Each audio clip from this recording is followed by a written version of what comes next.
Telugu PMC ప్రేక్షకులకు స్వాగతం. Hi friends, మీరు గనక ఇప్పుడే మా ఛానల్కు వచ్చినట్లయితే మా ఛానల్ని సబ్స్క్రైబ్ చేసుకోండి.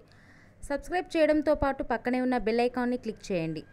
సమంత మోడల్గా తన కెరీర్ ప్రారంభించిన తర్వాత హీరోయిన్గా అందరి టాప్ హీరోల సరసన నటించింది. ఏమాయ చేసావే సినిమాతో తెలుగు తెరకు పరిచయమైంది సమంత. తన చక్కటి అందంతో ప్రేక్షకుల మనసు దోచుకుంది. వరుస హిట్ సినిమాలతో టాప్ హీరోయిన్గా కొనసాగుతుంది.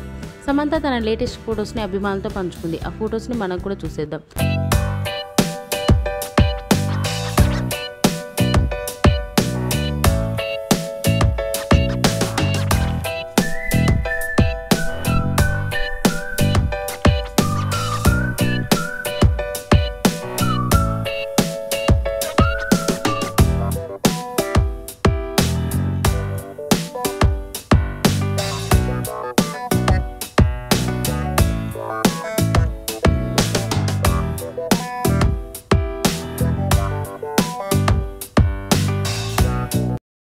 ఈ వీడియో మీకు నచ్చినట్లయితే లైక్ చేసి మరిన్ని టాలీవుడ్ లేటెస్ట్ అప్డేట్స్ మిస్ అవ్వకుండా చూడాలంటే తెలుగు పిఎంసి ఛానల్ను సబ్స్క్రైబ్ చేసుకొని పక్కనే ఉన్న బెల్ ఐకాన్ని క్లిక్ చేయండి.